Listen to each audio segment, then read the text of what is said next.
Hey, what's up you guys, and welcome back to my channel. It's so great to have you guys. I also wanted to welcome all of my brand new subscribers and anyone who's randomly coming across this video. It is so great to have you guys. So for today's video, what we're going to be doing is I am going to be covering the 10 biggest mistakes I have ever made as a lizard owner. And here we go, let's get to it.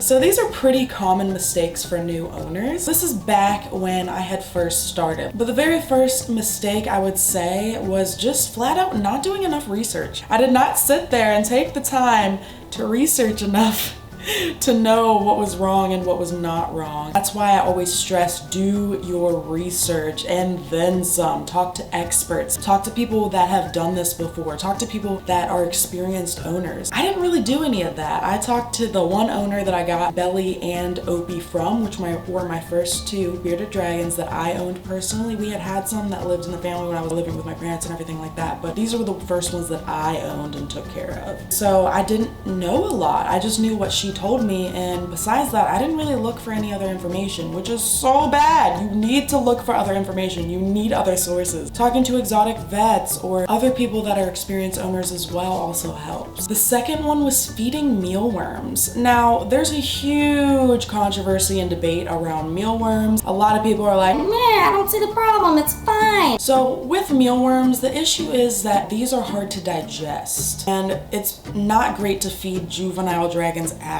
all. If they are not full grown, you should not be feeding them at all. Even grown dragons, I don't feed these because they're not nutritious at all. It's not something that's great to feed, so I just don't feed it. My bearded dragon passed away from feeding them. She was still a juvenile, and I had fed her a lot of mealworms, like as a treat, just about weekly, sometimes like every other day. It was just not a good thing to feed, and I didn't know. So she got sick and she passed away. It has no nutritional value. I would just recommend against it completely. So feeding mealworms was my biggest mistake, especially to a juvenile. The second one I would say is cohabbing. I'm pretty sure I took the cohabbing videos down. If you guys remember from some of my earlier videos, I had Nixie, this little baby right here, and Belly living together in the same tank. They were in a big tank, but they were in the same tank because they were not functioning without it. But the thing is you really should not cohab. It's not safe. My dragons never had issues. They never attacked each other. They never had any issues. And the reason why I separated them was because they were going through brumation, and also Belly was ill, and I could tell she was ill, and I did not want her to pass anything off to Nixie here. And look at her, tubby and doing well. She's frustrated with me. I'm gonna go put her back.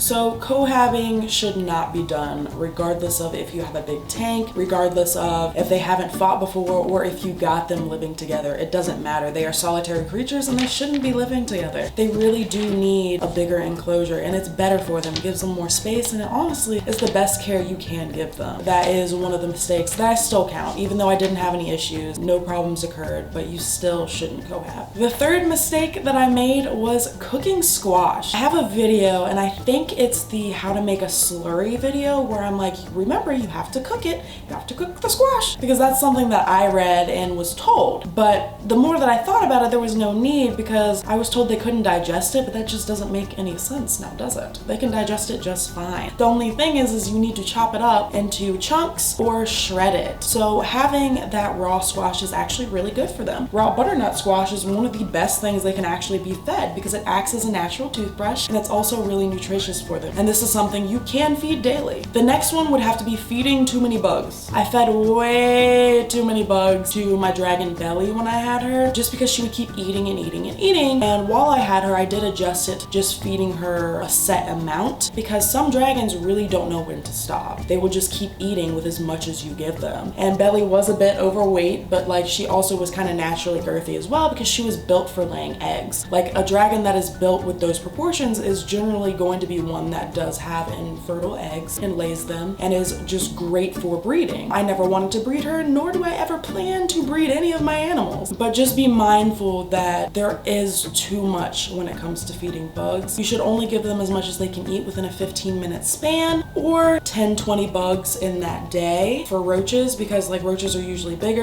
and I don't feed them the ginormous ones. I usually feed them the big medium ones. So that's around like 15, 20 of those per that feeding for the day, and they're usually pretty good. And that leads us to the next one, which is using sand. I thought it looked so nice. I thought it was like a good touch in the tank, and I thought since they were desert animals, they needed sand. They don't need sand. It is not safe for them, especially calcium sand, which is what I had used for that time. I didn't know. I was like, oh, calcium sand, they need calcium? Oh, that's great. No!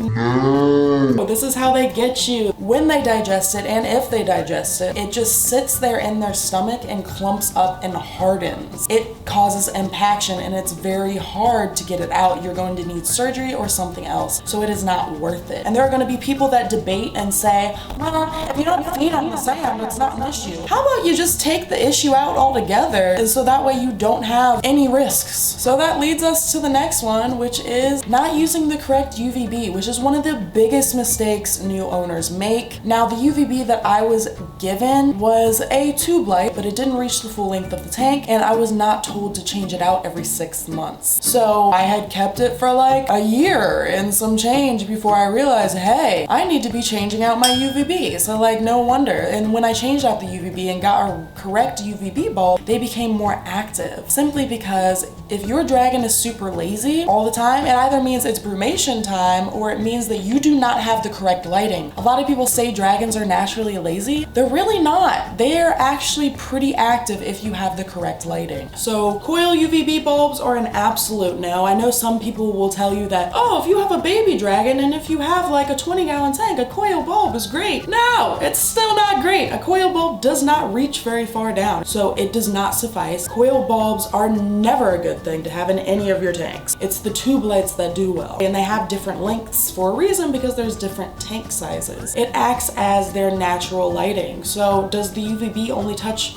one spot outside? No, it touches everywhere. So you need the UVB to touch the full length of the tank. And some people will also debate, well, how are they going to get away from the heat and the UVB? This is why we have huts. This is why we have things for them to go under and rest under, just like in the wild. That leads us to the next one, which is feeding incorrect greens. This is another common mistake. I fed a lot of incorrect greens. Like I fed kale at first because I was told that that was right for them, which it has high oxalates. This is a calcium binder. This is not something that should be fed at all. You can feed it a little bit because it does have some nutritional value. Places like Petco and PetSmart feed it to them all the time, and that's the only greens they really feed. And this is not proper. So some people take that. They're like, well, the pet store does it, so this is what we're supposed to do. No, please don't do that. It's not good for them. There are so many other better greens. Another thing that I mistakenly fed was leeks. These should not be fed. Any type of onion or similar to onion should not be fed because it can be actually toxic to them. And that leads us to number 9, which is not gut loading their bugs. If you don't know what gut loading is, it is basically a way to give your bug the nutrients they need and jam pack them with all of that nutrients for your dragon, because you are what you eat. So you need that bug to push out anything bad that it's been eating and put all of the nutrients that your dragon needs inside that bug. So when they eat them,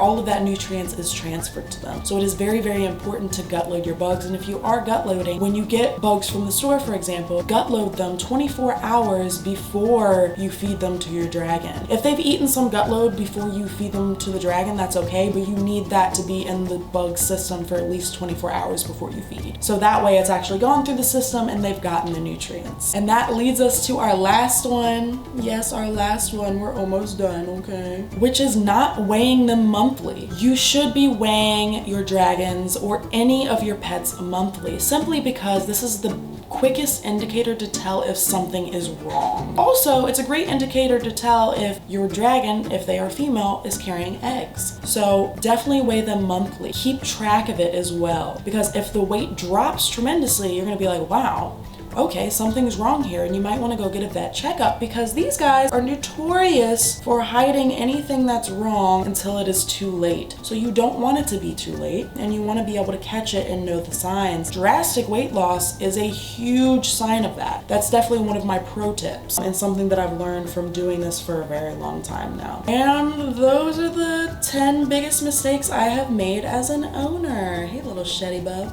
So that's it for this video, but if you're still watching, stay tuned for the end for some extra lizard footage and bloopers. With that being said, be sure to like this video, share this video, subscribe if you haven't already. Also be sure to check out my second channel at Alex's Random Entertainment. This channel is not child friendly. It is very much an adult channel. I do things like animated stories and other things like that, so please be mindful of that before you go check it out. Also be sure to check out my website at www.lizardguru.com for things for you and your lizard that you won't find anywhere else. I also wanted to mention that I will be at the Richmond Reptile Expo here in Virginia on July 17th. So if you guys would love to come meet me in person, possibly Aether as well, come meet us. Come meet us in person. I will be selling my products and meeting you guys and chatting and creating new friendships. So please come down and see us if you would like to. You can look them up on Facebook for updates. So that is all I have for you, and from my family to yours, I hope you have a wonderful, wonderful week. Mwah! The reason why calcium sand is bad is because if they digest it, and when they digest it, it will... Okay, here we go. Yeah. Oh, hey, baby. Hey. And another example, ow, nails. Another example of him being active. Good nail. Oh. Gotcha. Be sure to check out my second channel at Alex's Random Entertainment. On this channel,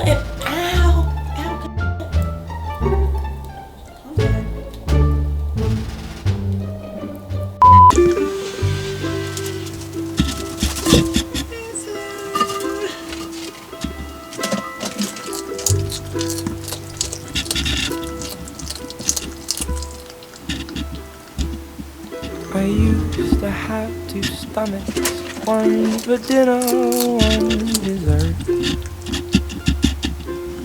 The first it fell up quickly, and the second always cried. That news is old, those papers fuel.